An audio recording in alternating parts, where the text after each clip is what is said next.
que é a preguiça espiritual, como que as pessoas são atingidas por elas e quais são os malefícios que ela traz. Isso foi, eu ministrei na igreja aqui ontem. E os prejuízos, e também ela acomoda as pessoas de uma tal maneira que lá na frente da vida da pessoa, ela vai precisar de uma disposição espiritual e não vai ter. Isso é muito grave. E eu vou começar aqui, por exemplo, eu vou falar da oração. Muita gente tem preguiça de orar, e não é uma preguiça física, é uma preguiça espiritual. A pessoa, ela sabe que tem que orar, e esse é só um exemplo, eu vou falar só da oração para você entender. É só um exemplo. Ela sabe que ela tem que orar. E outra coisa, deixa bem claro, oração não é qualidade. Ah, porque o pastor ora muito, o pastor A. Porque o obreiro B ora muito, porque o intercessor D ora muito. Ah, ele recebeu o dom de oração. Não existe dom de oração, isso não existe. Oração não é qualidade. Oração é um dever. Oração é um ritmo de vida que um cristão tem que ter. E não é eu que digo isso. E aí eu começo com Jesus dizendo lá em Lucas 18. Lucas capítulo 18, versículo 1, Jesus vai dizer, ele vai contar uma parábola sobre o dever de orar sempre e nunca esmorecer, né? Ele vai contar essa parábola sobre o dever de orar sempre e nunca esmorecer. Então veja que a oração não é uma opção, não é uma qualidade de vida. A oração é um dever. E o cristão ele decide se ele vai aderir esse dever para a vida dele ou não. Aí, mas o que isso tem a ver com a preguiça? Tudo. Porque se a pessoa ela escolhe não levar uma vida de oração com Deus, se ela decide não orar, por causa da preguiça espiritual que ela sabe que tem que fazer, mas não faz, deixa para outra hora, ou não tem disposição, falta de disposição para orar, o que isso vai acarretar para a vida dela? Inúmeros prejuízos. Talvez ela não seja condenada ao inferno por não levar uma vida de oração, porque é uma escolha. Mas isso vai trazer para a vida dela diversos prejuízos. E aí, eu vou dar só um exemplo. Primeiro, Jesus foi um espelho de oração e de disposição em orar. Estou falando aqui de preguiça espiritual por enquanto. Ele foi um espelho para os seus discípulos, que ele mesmo orava em todo o tempo. Ele subia aos montes para orar, ele ensinou aos discípulos a orar. Lá em Mateus capítulo de número 6, ele vai ensinar os discípulos a orar. Em Mateus capítulo 7, ele vai incitar os discípulos a orarem. Então você vê que Jesus ele tinha disposição, ele não ficava parado. Ele pregava, ele ensinava, ele expulsava o demônio, mas ele também orava. A vida espiritual dele era uma vida ativa e não uma vida preguiçosa. Então ele orava, ele tinha disposição para levar uma vida de oração, ele ensinou os discípulos como deveriam orar, ele incitou os discípulos a orarem, mas os discípulos não quiseram aderir àquele ritmo espiritual para eles. Ou seja, eles andavam com Jesus, comiam com Jesus, porém, eles não aderiram à disposição espiritual que Jesus tinha. Se tornaram homens ociosos, preguiçosos espiritualmente, se tornaram homens que não estavam nem aí para as coisas espirituais, só andavam com Jesus, ficavam com Jesus para lá e para cá. E aqui em Lucas 5, é onde eu vou ler para passar para o pastor Vinícius, eu já vou entrar aqui na preguiça espiritual, depois a gente vai falar de outros, da preguiça física também. Mas olha aqui em Lucas 5, por exemplo, você vê que os discípulos andavam ociosos, preguiçosos, espiritualmente falando. Ó, Lucas capítulo 5 e versículo de número 33. Pastor, oi. O áudio tá bom aí? O áudio tá bom ou não? Tá bom. É que às vezes eu tô ouvindo um barulho aqui forte, não sei se o senhor tá ouvindo também ou não. É, porque eu moro aqui perto de rua, né? Então, às vezes passa carro, caminhão, Tá. Então entendeu? é isso. Então beleza, tá, entendi. Vamos lá, pastor, aqui, ó, Lucas 5:33. A gente vê aqui que a ociosidade dos discípulos e a omissão deles espiritual era nítida, era notória. E não só Jesus via ou notava, mas quem estava de fora também notava isso. Por exemplo, em Lucas 5:33, está tendo um embate ali, Jesus vai ser interrogado pelos fariseus, e os fariseus vão dizer assim para Jesus, ó, e eles lhe disseram, os discípulos de João Batista jejuam e oram frequentemente, ou seja, com frequência. Eles jejuam e oram com frequência. Era um hábito que eles aderiram, né? De orar e jejuar, vida espiritual, com frequência. Bem como os discípulos dos fariseus. Mas os teus vivem comendo e bebendo. Então veja que os fariseus vão abordar Jesus e vai dizer assim, olha, os discípulos de João Batista, frequentemente, eles oram e jejuam. Ó, práticas espirituais. Eles oram e jejuam frequentemente. Porém, os discípulos dos fariseus também fazem isso. Mas os seus discípulos não.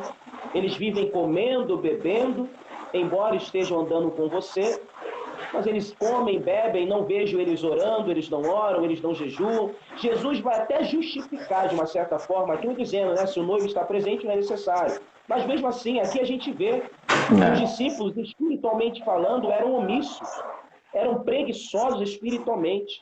É aquele tipo de pessoa que anda com Jesus, que tem a vida com Jesus, acompanha Jesus, mas espiritualmente falando é uma pessoa preguiçosa. Ela sabe que tem que orar, ela sabe que tem que jejuar, mas ela não faz. E isso aqui, pastor, vai trazer prejuízos futuros para os discípulos. Eles oravam, eles jejuavam, e isso vai trazer prejuízos futuros. Por exemplo, lá em Marcos 9, lá em Marcos capítulo 9, né? Quando aquele pai leva o filho endemoniado com o espírito mudo, e Jesus estava no monte, o pai primeiro procurou os discípulos. Né? Primeiro procurou os discípulos.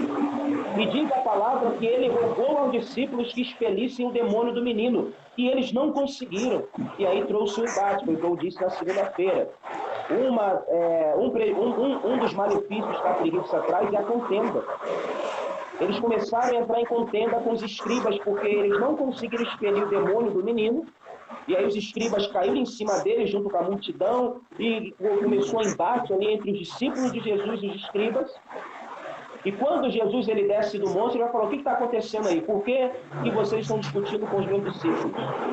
E aí o pai do menino ele vai dizer, olha, Senhor, o meu filho desde pequeno se joga na água, se lança no fogo e tem um espírito mudo dentro dele.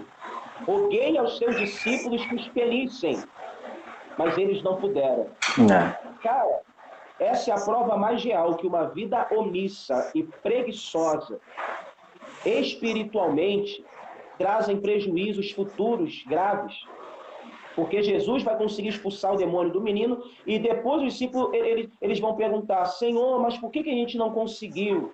Aí eu vou falar, porque vocês justamente não fazem, porque justamente faltam a vocês o que vocês não aderiram para a vida de vocês, jejum e oração, coisa que eles não faziam.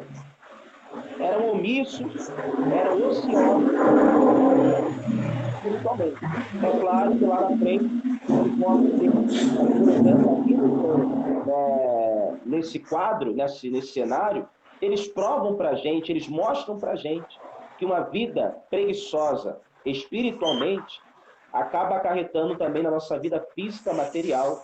E aí eu passo para o senhor, pastor. É verdade, pastor.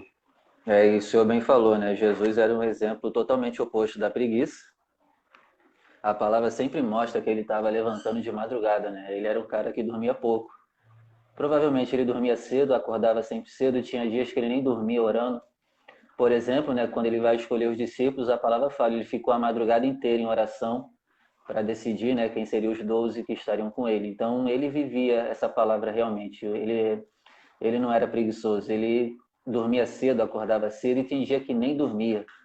E quando ele dormia cedo, ele estava sempre acordando cedo para iniciar o seu trabalho, né? E como eu falei na live anterior, é importante a gente começar a ter a prática de dormir cedo e acordar cedo. Por exemplo, se você acorda às 9 da manhã, você vai perder 5 dias no seu mês para aquela pessoa que acorda às 5 horas da manhã. Então, a pessoa que acorda às 5 horas da manhã, dorme até no máximo 10, 10 e meia da noite, ela vai ter 5 dias à frente de você e provavelmente você que dorme mais, você vai ser empregado dessa pessoa, né? Porque é bem notório, Salomão fala bem claro que a preguiça traz pobreza. E eu falo aqui sem medo, sem medo. Toda pessoa pobre, ela é preguiçosa. Pessoas que me ouvem agora podem dizer, ah, pastor, mas eu acordo de manhã, eu acordo de madrugada para trabalhar, eu levanto 4 da manhã, eu levanto 3 horas. Parabéns. Porém, você levanta cedo só para trabalhar, você não faz nada de novo, você não aprende nada novo. Então não adianta nada. Isso se caracteriza também na preguiça. O negócio é você levantar cedo para você aprender algo novo, começar a realizar os seus sonhos. Porque a preguiça, ela vai fazer a gente realizar o sonho dos nossos patrões e não o nosso. Vão nos pagar um salário michuruca para a gente trabalhar igual um condenado para eles, igual escravo, e a gente, em vez de estar realizando os nossos sonhos, a gente está realizando o sonho deles. E outra coisa também... Provérbios 2:24, pastor, né? Fala né? isso daí que o senhor está falando. E quando eu descobri isso, eu fiquei encucado. Cara, eu tenho que parar de realizar o sonho dos outros, eu tenho que realizar o meu, eu tenho que parar de trabalhar para os outros, eu tenho que trabalhar para mim. Eu não posso mais ficar realizando o sonho dos outros. Pô, eu vou viver a vida toda acordando 4 da manhã para ficar trabalhando em empresa, trabalhando para alguém, sendo que eu posso também estar usando esse tempo para aprender algo novo. E você que me ouve, guarde isso. O trabalho tem que ter um tempo determinado. Você tem que abrir a tua mente, abrir um negócio próprio para você. Não é possível que você não saiba fazer nada. Viver essa vida ganhando salário mínimo, vivendo sempre no aperto e na dificuldade, né? E a preguiça, ela vai acabar matando a nossa vontade de acordar cedo e de dormir cedo. Então, o ideal é a gente dormir no máximo até 10 horas e levantar às 5 da manhã. Aí eu passo para o senhor, pastor, o senhor dá continuidade. O que o senhor falou é realizar o sonho dos outros e não o nosso. É uma das características que a preguiça traz ao homem é a vergonha. E a vergonha, ela está completamente interligada com o que o senhor acabou de dizer. Por exemplo, o senhor falou que a gente, quando trabalha, quando a gente pode acordar cedo, 3 horas da manhã, para ir trabalhar, beleza. Mas se a gente não tiver uma inovação, se a gente não tiver algo que para nos renovar, abrir a nossa mente, fazer algo de construtivo para as nossas vidas, a gente vai acabar realizando o sonho dos outros, enriquecendo os outros e empobrecendo a cada vez mais. E isso não está ligado não só na minha palavra aqui, como na palavra do Senhor, mas em Provérbios 12:24 diz: as mãos diligentes governarão, mas os preguiçosos acabarão escravos. Então veja, que as mãos diligentes, as mãos dispostas, aquele que quer trabalhar, ele vai governar. Ele governa bem a sua casa, ele governa bem o seu casamento, ele governa bem os seus ministérios, ele governa bem a sua vida econômica, profissional e financeira.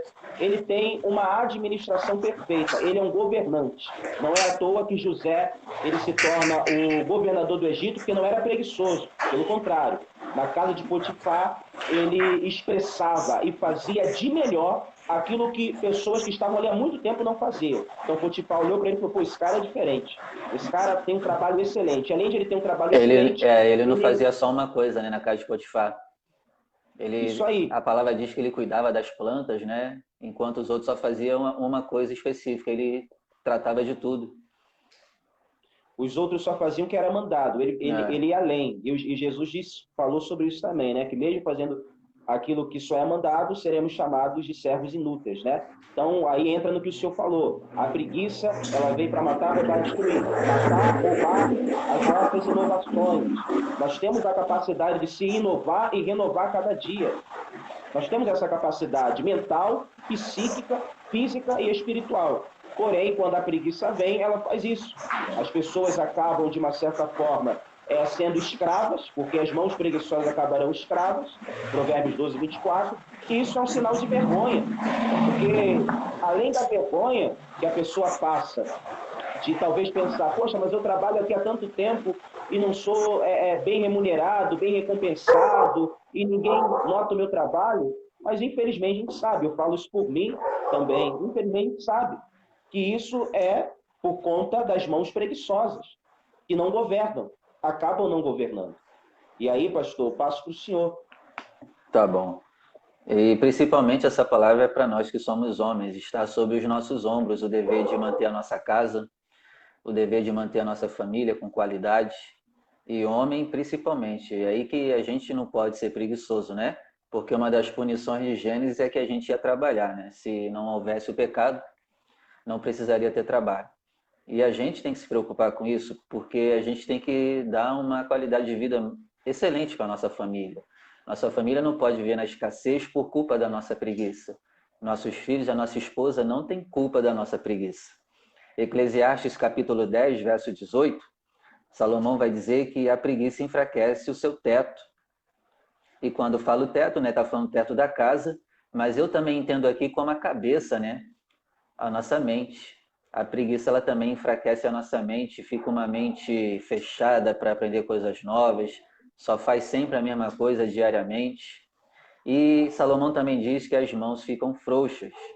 São pessoas que se contentam com pouco, estão tranquilas com as suas vidas medíocres. Provérbios 6, verso 9, Salomão vai dizer que a pessoa só quer ficar deitada. Provérbios 10, verso 26, Salomão vai dizer que a preguiça ela irrita os seus superiores. Provérbios 13, verso 4, a pessoa nada vai alcançar. Provérbios 15, verso 19, lá Salomão vai dizer que o caminho do preguiçoso é um caminho de espinhos.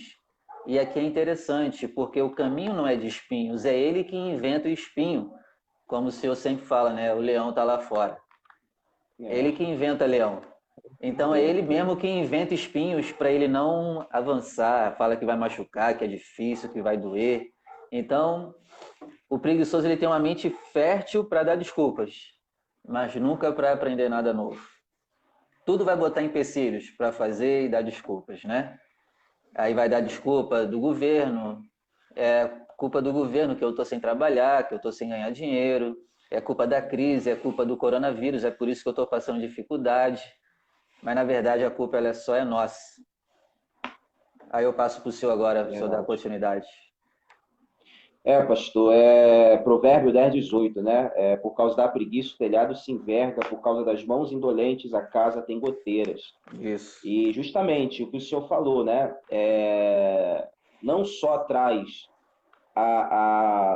vamos botar, igual o senhor falou, que o teto representa a nossa mente fechada para novos horizontes, para conhecer coisas novas, é uma mente cauterizada, bloqueada, mas também eu entendo, igual o ponto que o senhor colocou sobre Eclesiastes 10, 18, eu também entendo que isso acaba trazendo contenda, como eu também falei lá na live anterior. Por quê? O senhor creio que vai concordar comigo. Poxa, olha o que está dizendo, por causa das mãos indolentes a casa tem goteira. Qual é o marido ou qual é a esposa que chegando em casa vê a casa caindo aos pedaços e, por exemplo, a mulher vê o marido no sofá vendo o jogo até horas da tarde, horas da madrugada. O cara não faz nada, o cara não produz nada. Cara, uma hora essa esposa vai se cansar. Vai mesmo. Qual é o marido que vai chegar em casa e vai ver a esposa que não faz nada, não faz uma comida, não limpa, não arruma? Vai chegar uma hora que esse camarada vai se cansar. E isso vai trazer contenda. Isso vai trazer desconforto, vai trazer intriga, vai trazer brigas, discussões. Então, quer dizer, tudo está interligado à preguiça. É igual, por exemplo, as esposas. Isso vale para nós homens. A esposa está lá. Marido, um exemplo. Troca a lâmpada que queimou lá. Não, troca como é que se fala? Troca o fio do chuveiro que queimou, sei lá. O fio do chuveiro queimou. A mulher já falou um dia, 2 dias, 3, uma semana, um mês. Vai chegar uma hora que aquela esposa, mesmo ela sendo uma boa esposa, ela vai se cansar. Ela, pô, já falei para você 1000 vezes trocar, será que você não consegue, não pode fazer isso? Por causa da preguiça do cara, foi o que o senhor falou. As nossas esposas não têm culpa da nossa preguiça. Os nossos filhos não têm culpa. E aí, pro lado da esposa, é a mesma coisa, né? Então, isso, eu creio que a preguiça, uma das características também é a pobreza, é a contenda, melhor dizendo. Por exemplo, em 2 Tessalonicenses 3,10, quando ainda estávamos com vocês, nós ordenamos isso. Se alguém não quiser trabalhar, que também não come. Contenda dentro da igreja. E aqui Paulo vai continuar dizendo, que ele estava sabendo que no meio do povo tinha alguns ociosos, que não trabalhavam, mas se metiam na vida alheia. Contenda. O preguiçoso sempre traz contenda. Ele traz divisão, ele traz... Por quê? É simples, pastor, a gente associar o preguiçoso à contenda. É bem simples.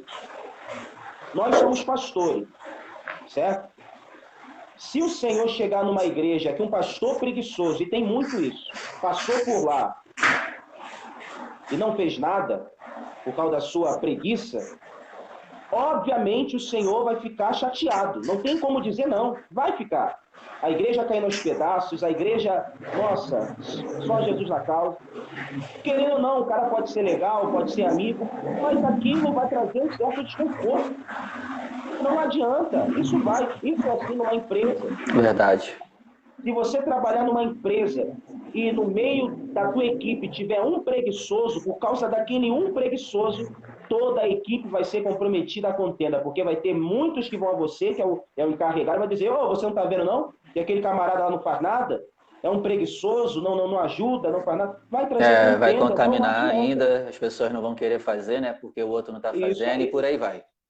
E por aí vai. Então, uma dos malefícios que a preguiça traz, como a gente falou na live anterior, também é a contenda. Não tem para onde correr. Todo preguiçoso vai trazer contenda. Não por falar, mas pela falta de fazer. É incrível isso. E às vezes também ele vai até falar, né? Ele vai arrumar contenda dando desculpa para não fazer aquilo que vai causar revolta, né, nos seus superiores. Que vai trazer revolta, né? Por exemplo, tem um texto aqui em Provérbios que eu achei muito interessante também. Eu acho que o senhor até citou ele, que o preguiçoso é igual vinagre para os dentes. Isso. Deixa eu ver se eu acho aqui ele. Eu acho bem interessante, é verdade. Deixa eu ver aqui. Provérbios 10, verso 26. 10, 26, né? Isso. Quer dizer que o preguiçoso, ele é igual vinagre para os nossos dentes. Aí eu pergunto, quem é que gosta de beber vinagre? Ninguém. E fumaça Ninguém nos gosta. olhos. E fumaça nos olhos, né? Provérbios 10, 16 ou 10, 26? 26. Tá, deixa eu achar aqui na palavra aqui, ó. Provérbios 10, 26. Eu achei esse texto interessante. Porque é verdade, ó. Provérbios 10, 26 diz aqui, ó. Deixa eu até marcar aqui, ó. Como vinagre para os dentes e fumaça para os olhos, assim é o preguiçoso para aqueles que o enviam. Caramba, olha aí, o exemplo mais claro de desconforto, de contenda, de insatisfação para aqueles que mandam o preguiçoso. É esse. Por isso que nós não devemos aderir, e eu volto a dizer, a preguiça é uma opção. Tem gente que é preguiçoso e deixa de ser um dia. Como tem gente que não é preguiçoso, mas por um motivo pela qual pode se tornar um. Então, é uma opção, é uma escolha. A preguiça vem para todos, é uma escolha nossa vencê-la ou agarrar elas para as nossas vidas. Aí eu passo para o senhor, pastor. Outro versículo interessante que Salomão vai falar é em Provérbios 21, verso 25. Vai dizer lá, que Salomão vai dizer, né? Que o desejo do preguiçoso o mata, porque as suas mãos se recusam a trabalhar. Então, o preguiçoso ele vai gerar depressão. Você que está nos ouvindo aí, tome muito cuidado. Vai gerar depressão, vai gerar tristeza, vai gerar revolta, vai gerar angústia, vai gerar raiva de você, vai ter raiva de você mesmo, vai começar a ter raiva nos outros. O preguiçoso ele vai começar a botar a culpa nos outros, da vida dele medíocre. E o pior de tudo, a preguiça ela vai te matando por dentro. Por quê? Todo mundo tem sonho. Até preguiçoso tem sonho. Só que o problema do preguiçoso ele tem sonho, mas a cada dia que passar ele vê que ele vai estar mais longe dos seus sonhos. E isso vai gerar frustração, revolta dentro dele, que isso vai gerar sentimentos ruins. E isso vai matando ele. Provérbios 22, verso 13. Preguiçoso é pessimista, quando manda ele para a rua, Salomão usa a expressão, ele vai dizer que o leão está lá fora, o leão vai me matar, o leão vai me pegar. Pode até ter o leão lá, mas ele já fala que vai morrer, né, na mão do leão. É pessimista, é murmurador, é reclamão. Provérbios 24, verso 30 ao 34, Salomão vai falar lá que a casa do preguiçoso tem um muro caído, não conserta os muros, não capina o quintal, você não consegue nem entrar lá direito, a casa é bagunçada, cheio de problemas, sempre está dizendo que só vai dormir mais um pouquinho, que vai descansar só mais um pouquinho, e aí a palavra diz, né, que a pobreza o alcançará. Todo pobre é preguiçoso, e eu não tenho medo de afirmar isso, não tenho medo. Todo preguiçoso é pobre. Você pode me odiar a partir de hoje, mas é a verdade. Todo preguiçoso é pobre. E a raiz da palavra pobre é improdutivo, não faz nada. Ah, pastor, mas eu trabalho, mas você nunca inova. Você só faz sempre a mesma coisa. Não adianta. Provérbios 26, verso 14. Salomão vai dizer que o preguiçoso é igualzinho uma dobradiça de uma porta. Mexe, mexe, mexe, faz um de barulho lá, de reclamação, de murmuração, mas não faz nada de novo. Está sempre rolando na cama, não sai. Aí eu passo para o senhor agora dar continuidade. Pastor, é verdade. O preguiçoso, ele reclama, reclama, reclama, mas nunca sai do lugar, né? E aqui, por exemplo, o senhor falou da a pobreza, e eu concordo inteiramente, porque não é o senhor que está dizendo e nem eu, é a palavra que diz. Salomão vai dizer isso, cara, diversas vezes. Por exemplo, aqui em Provérbios 6, e versículo de número 9 em diante, Salomão ele vai dizer, até quando você vai ficar deitado, preguiçoso? Quando se levantará do seu sono, tirando uma soneca, cochilando um pouco, cruzando um pouco os braços, para descansar? A sua pobreza o surpreenderá como um assaltante, e a sua necessidade sobrevirá como um homem armado sobre você.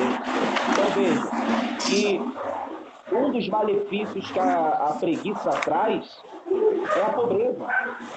Não adianta. Se hoje no Brasil há um grande descaso social, uma desigualdade social, não é pelo racismo, não é pelo machismo, não Verdade. é pelo. Não é por nada disso, pela política A ou B ou C. Não. Eu conheço pessoas negras, por exemplo, que não tiveram estudo, não tiveram oportunidade de fazer uma faculdade, mas pela disposição do trabalho começaram a vender água, começaram a vender suco, começaram a vender bala e hoje se tornaram empresários de sucesso, empresários bem-sucedidos. Então isso não é desculpa. É por causa da a esquerda, ela adora colocar isso como uma desculpa, né? É porque é uma vítima da sociedade. Mentira, um monte de jovem saudável, jovem com disposição, jovem que tem um corpo físico bom para trabalho e não querem trabalhar, não aderem ao trabalho, não têm prazer no trabalho, escolhem para a boca de fumo, pegar num fuzil, fumar maconha, usar droga, para depois dizer, é vítima da sociedade. Não, é preguiçoso, não gosta de trabalho, odeia trabalho. Se falar para capinar um quintal, não quer. Se falar para ir emassar uma parede, se falar que é para pintar ajudar de obra, não quer trabalho, não quer, e aí coloca a desculpa como vítima da sociedade, como, porque não teve oportunidade. Mentira, é preguiça. E se hoje a gente vive numa desigualdade social, hoje no Brasil, uma das causas, entre muitas, é a preguiça. O brasileiro, se você não sabe, é um dos povos que menos lê comparado como países de primeiro mundo, como os Estados Unidos. O povo brasileiro não gosta de ler, não tem o hábito de leitura. Por que o povo brasileiro não gosta de ler? Porque somos analfabetos. Não, porque tem preguiça de ler. Não gosta de leitura. A pessoa até sabe ler, ela aprendeu, nem que seja o básico, mas ela não tem o hábito. E mais, ninguém aprende se não praticar. Eu posso não saber ler, mas se eu pegar um livro e tiver pelo menos alguém que vai me ensinar o básico e praticar a leitura, cara, uma hora eu vou estar expert na leitura. Isso não é desculpa, mas o povo não gosta de ler. Eu acho que foi o senhor que falou isso uma vez, não lembro, ou alguém, e é verdade. Se tombar um caminhão no Brasil, em menos de 1 minuto, tudo é levado. Tudo é levado. Se tombar um caminhão de livro na mesma avenida, vai ficar lá, ó. E as pessoas ainda vão reclamar, falar, tira logo essa porcaria daqui. É O mesmo. brasileiro não gosta de ler. Hoje isso está melhorando porcentagens positivas, mas para um lado errado. Para um lado errado. As pessoas estão lendo mais, entre aspas, porém lendo conteúdo que, infelizmente, não vai É, fazer, eu acho, ela ficar mais preguiçosa ainda, né? os europeus leem 4 livros por mês, né? O brasileiro lê 4 livros por ano. Aí você vê a Por diferença. ano.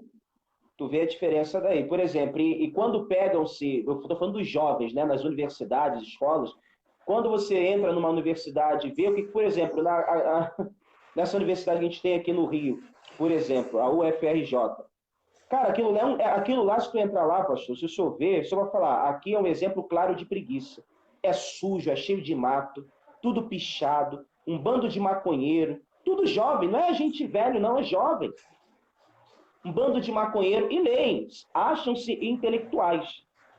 Mas o conteúdo que eles leem tornam eles mais preguiçosos ainda. É incrível isso, não dá para entender.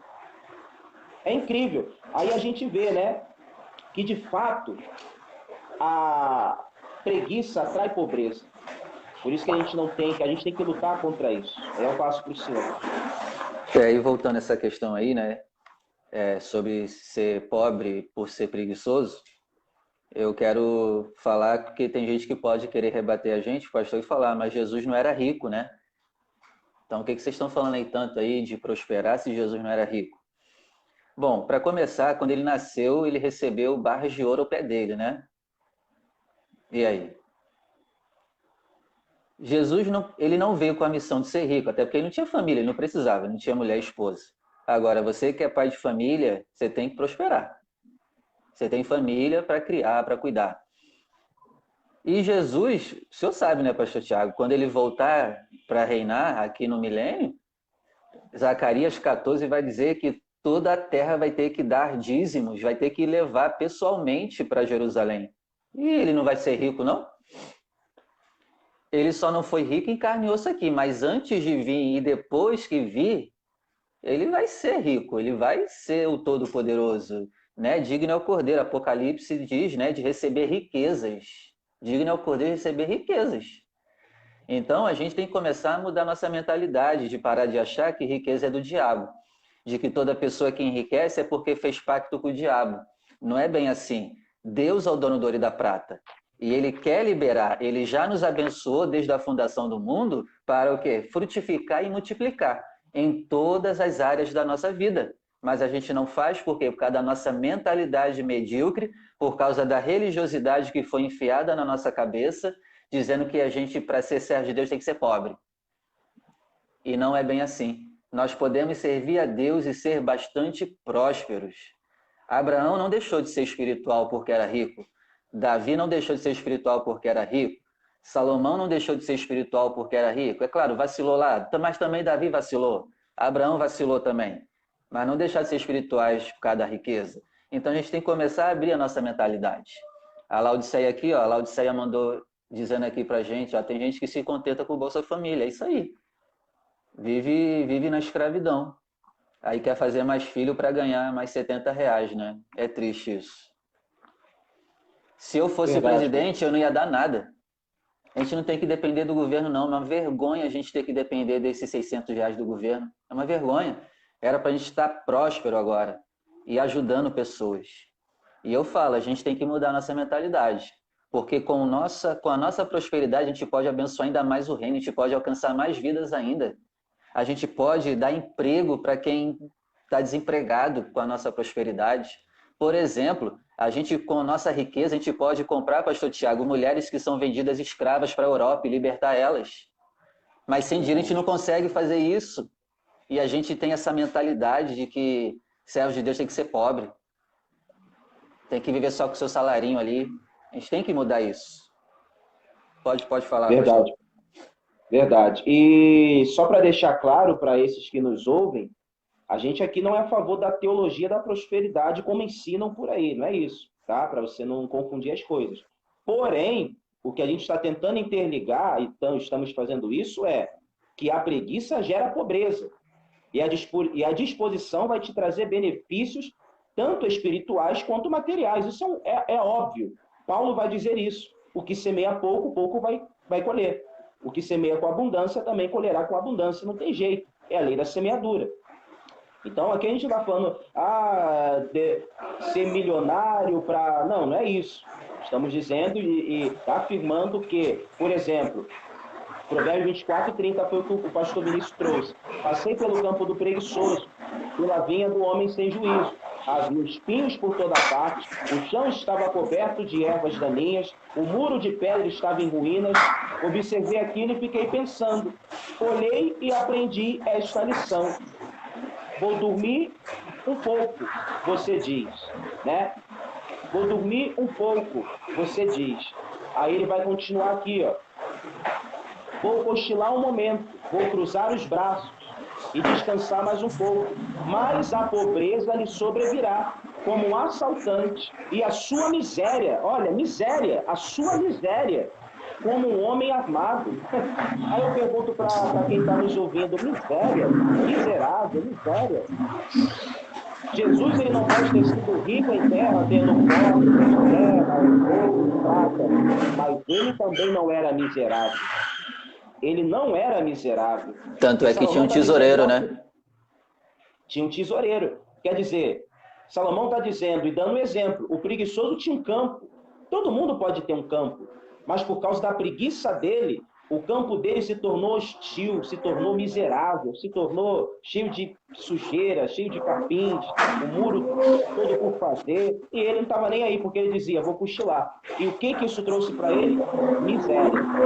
Então, você que gosta de trabalhar, o que a gente está passando para você aqui é o seguinte, você tem disposição para o trabalho, acorda cedo, beleza, mas procure se inovar, procure se renovar, porque você tem um campo.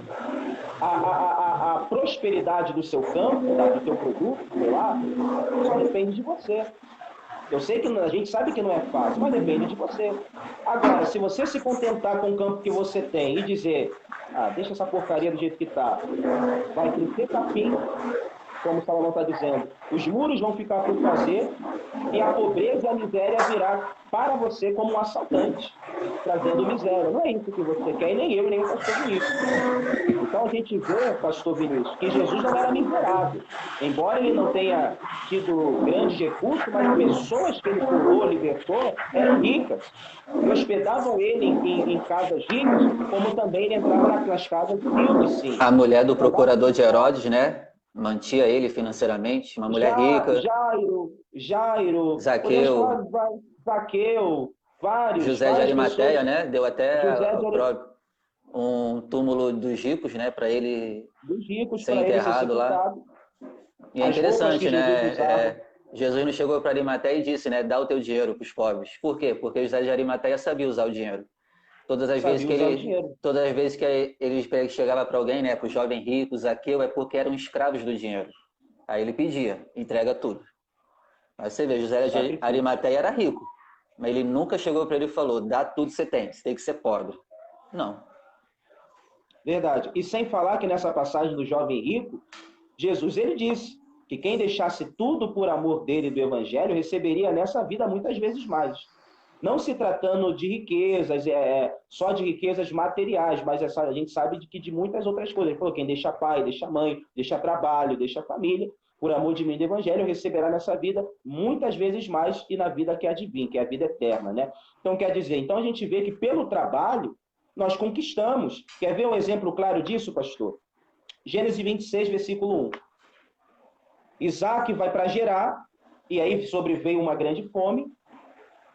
Todo mundo descia ao Egito por causa do rio Nilo, porque ali era fonte de abastecimento para semear e blá, blá, blá, blá, blá, blá.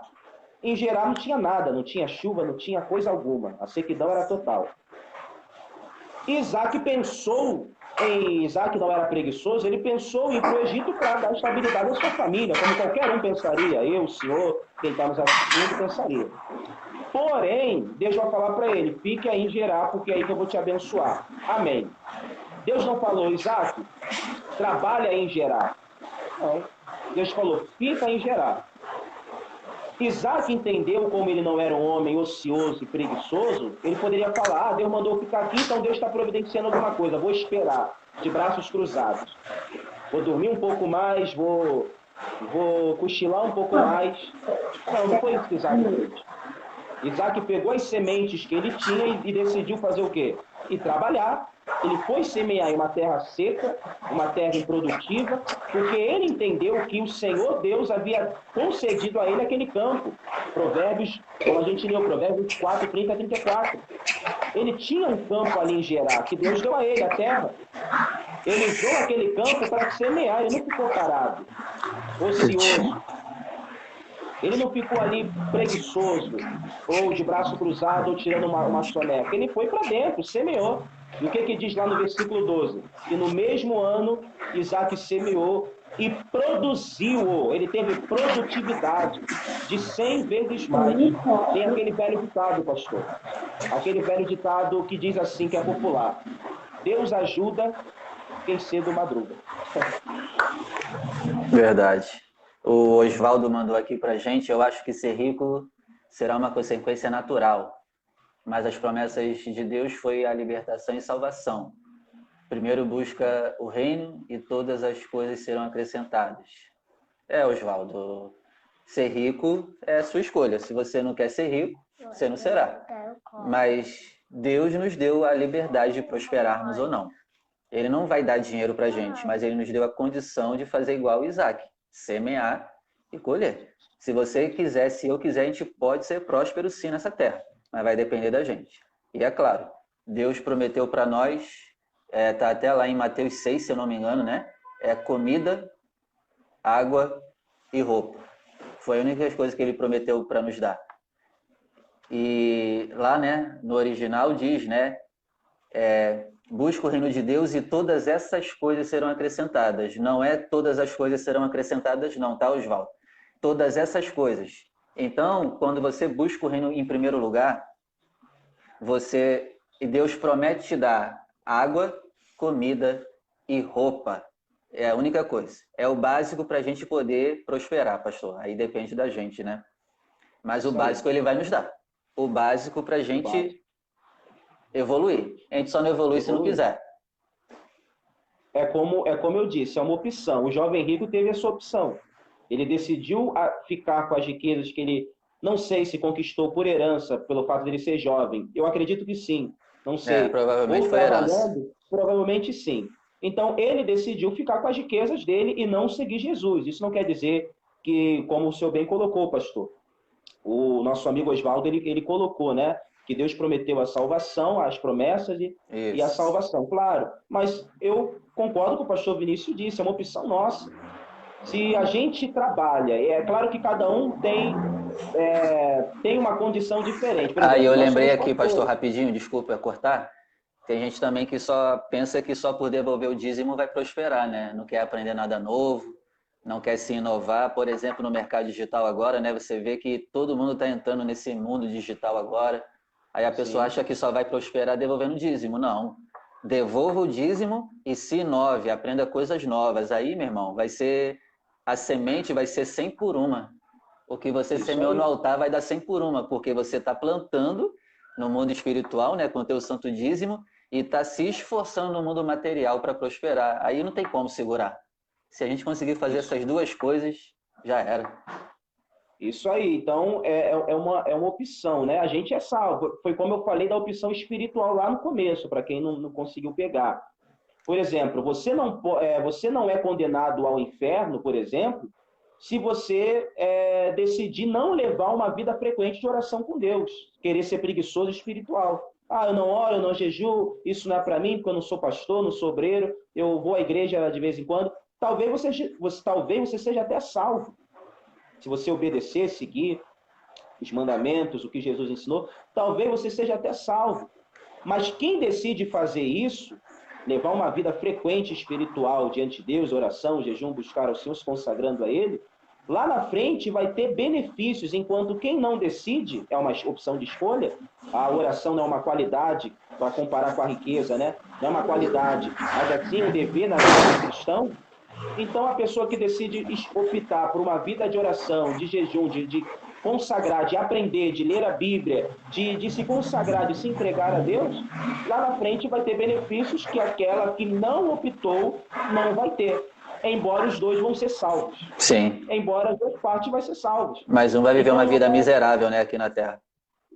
Então, quer dizer, é a mesma coisa com a riqueza, é uma opção. Se você escolher, você trabalha, não, eu quero melhorar, eu quero evoluir, eu não quero ser no caldo, eu quero, enfim, eu quero governar e não ser governado, um exemplo, né, questão de trabalho. Você pode sim prosperar, né, embora ainda assim que você queira prosperar, mas se você ter o cuidado de não ser escravo do dinheiro, beleza, porque Deus também conhece o coração do homem, né?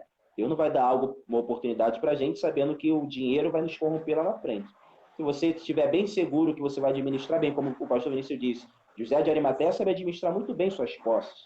Por isso que Jesus não pediu a riqueza dele. Verdade. Já o jovem rico, não sei. Para tu ver, né, pastor, que a preguiça é complicada. O jovem rico, talvez, eu estou botando isso aqui como uma hipótese, eu não estou afirmando, mas talvez o jovem rico recebeu a sua riqueza por herança.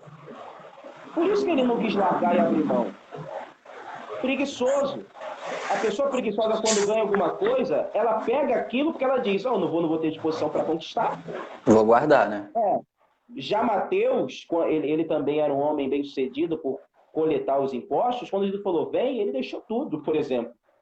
E se ele quisesse, ele ia recuperar depois tudo que ele deu. Ele ia recuperar, porque ele tinha disposição para fazer aquilo.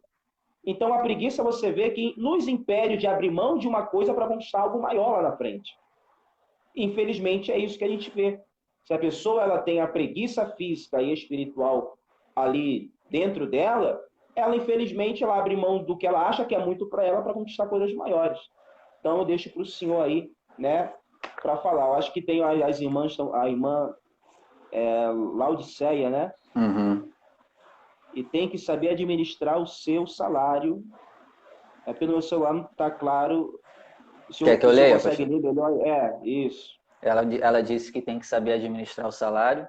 São várias coisas que cabem a nós e não a Deus, sem dúvida. É isso aí, que a gente acabou de falar, né? A administração conta muito também. Aprender a administrar, ninguém nasce administrador, ninguém nasce com disposição. A gente já nasce com disposição, isso é um fato. Agora, ninguém nasce sabendo administrar, ninguém nasce sabendo optar pela a melhor escolha, isso tudo a gente vai aprendendo, tem que estudar, tem que até a Bíblia, né, fala um pouco sobre isso. E a Bíblia fala mais de dinheiro do que qualquer outro assunto, né? Se a gente for olhar bem, a Bíblia fala mais de dinheiro, né? Fala mais de dinheiro do que qualquer outro assunto. Verdade, pastor. E para a gente já ir caminhando para o final, eu quero lembrar a vocês que a preguiça, ela vai matar a nossa vontade de acordar cedo e dormir cedo, ela vai roubar os nossos sonhos e ela vai destruir a nossa existência aqui na Terra. Nós não seremos lembrados depois da nossa morte. A gente vai viver uma vida vegetativa aqui na Terra dos viventes. Então, não vale a pena a preguiça. Comece a tirar ela da sua vida. E aí eu te aconselho algumas tarefas para você começar a fazer a partir de agora. 1 hora antes de dormir, não mexa mais no celular, nem veja mais televisão. Durma cedo, acorde cedo. Esteja sempre aprendendo algo novo.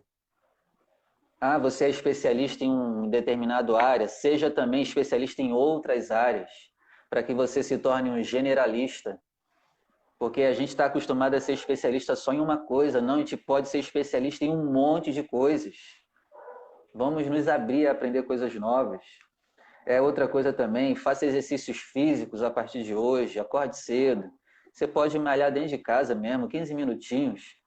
Tem um monte de aplicativo aí no celular que te ensina como malhar em casa. E outra tarefa que eu dou para você que quer abandonar a preguiça, estude sobre a formiga. E pega o exemplo dela para que a tua vida dê uma guinada de crescimento.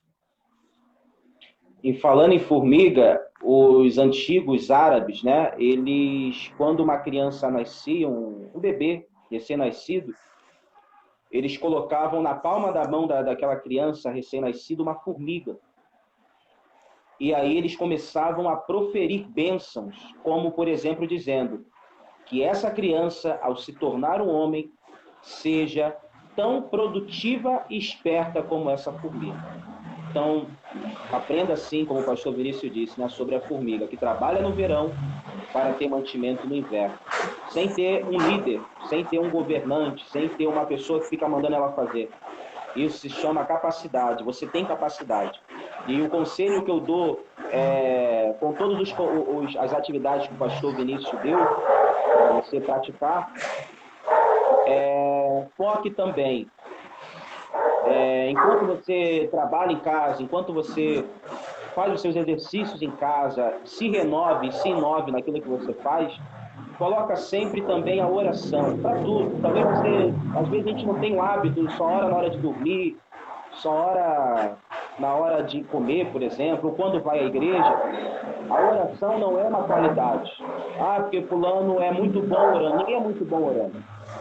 A oração é um dever. E se todo cristão seguisse, o Brasil seria diferente do que é hoje, por exemplo. Estamos mudando agora aí, né? Mas o Brasil poderia estar bem melhor. Mais coisas são feitas pela oração do que se pode imaginar. Então, em tudo que você, no seu exercício, libere palavras, ore, tenha um diálogo com Deus na sua vida, de uma forma que você talvez ainda não conseguiu ter, né? Com uma frequência maior. Porque se a gente não vigiar, a gente acaba se tornando um preguiçoso espiritual, acomodado espiritual. E aí isso vai acarretar inúmeras consequências negativas para as nossas vidas materiais também.